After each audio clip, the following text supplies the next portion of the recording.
Blood of My Blood is over. Well, at least the first season is done. But we already got an official confirmation on the second season, and thanks to the behind-the-scene rumors, we have an idea on what will happen next in the series. So, let's talk about it. The season finale started with Brian and Myrtto escaping while running from mysterious men trying to kill them.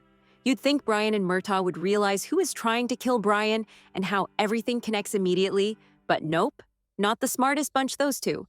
Thankfully, when the Gallo glasses find them again, they manage to capture one and question him about who sent him. The answer comes fast: call him Mackenzie. And just like that, Brian doesn't hesitate and kills him. And this is the first sign that Brian is gradually turning into a killer, but we will talk more on that in a second. After this revelation, Brian decides to ride to Castle Leosh and see Ellen before she's forced to marry Malcolm Grant. However, the problem is that Myrtto's badly injured, so Brian has to go alone. Getting into Leosh isn't easy either, but Brian's very much determined. So he knocks out a Grant soldier, steals his tartan, and sneaks in through the cellar with a fake story about delivering a wedding gift. There, he runs into Jocasta first, who immediately recognizes him as the Fraser she saw at Beltane. Thankfully, that turns out to be a blessing. Because the thing is, Ellen and Jocasta have finally healed their relationship, as Ellen had recently apologized for not standing up for Jocasta when their father arranged her marriage. So Jocasta listens to Brian and decides to help him out. She leads him straight to Ellen's chamber, and the moment Brian and Ellen lock eyes again, everything else falls away. Even better is that when she learns that Colum broke his promise and tried to have Brian killed, it's like something inside her snaps. From that moment on, she's done being obedient. But before they can flee together, Ellen insists on facing Colum one last time. She walks into her brother's room. Colum is so sure of himself as always. He even tells Ellen he hopes their friendship will remain strong even after the marriage. When she asks if there's anything weighing on his conscience, he is utterly unbothered, which is so annoying to watch. And that moment, Ellen decides to flee with Brian. That night, Ellen disguises herself as a maid and slips out of Leoch with Brian.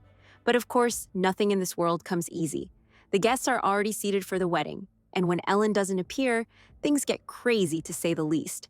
Uncle Grant demands blood if the Mackenzies can't produce a bride. Interestingly, though, Colum acts fast. It is true that he doesn't have another bride, but he does have a spare groom, and that is none other than Dougal. So he announces that Dougal will marry Malcolm's sister Maura instead. I mean, if this isn't match made in heaven, I don't know what is. The arrangement keeps the fragile peace between clans for sure. But, as you can expect, Malcolm is devastated. Honestly, I kind of feel bad for the guy, but let me know what you think about him as a character.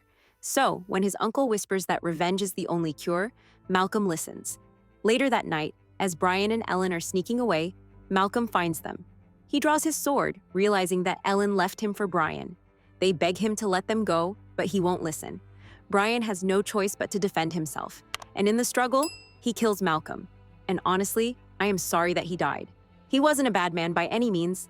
He was just a man who was not loved, and that caused his death, which is so sad.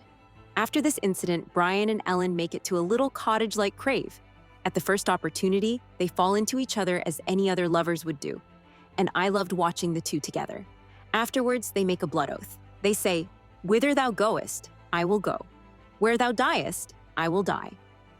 I mean, to me, it was heartbreakingly romantic, and I loved every single second of it. But the peace doesn't last long. As dawn breaks, Brian steps outside and sees fiery crosses lighting up the hills. It's a call to arms. So, officially, the Jacobite uprising of 1715 has begun. Every man is being summoned to fight for the Stuarts, to bring back the rightful king. Brian knows what that means. If he ignores the call, he'll be branded a coward. But if he goes, there's a good chance he'll never come back. Still, he can't stay behind. Thankfully, Ellen looks at him and says, "I am your wife." We are one, which is the only confirmation Brian needs. If you didn't know, the Jacobite rebellion wasn't just a skirmish. It was one of the bloodiest, most passionate chapters in Scottish history. It began with the hope of restoring James Francis Edward Stuart to the throne. The clans gathered under the banners of loyalty and pride, their hearts full of faith and fury. But things unraveled fast.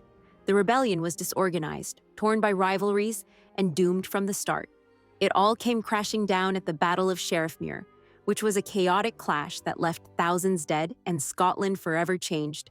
So, it is one of the most important incidents in Scottish history, and I can't wait to see how the show will explore it in its second season, which will heavily focus on this rebellion, and Brian will be at the heart of it. The thing is, since the Grants hate him now, this will cause a lot of inner clashes between various clans, causing the rebellion to fail. Meanwhile, across time, Julia and Henry are on their own desperate journey. Julia stages a fake kidnapping to protect Davina from suspicion and sets off with Henry and baby William toward Craigna. When they finally reach the stones, they realize they don't know what will happen if they try to go through. If William can't travel, he might be left behind.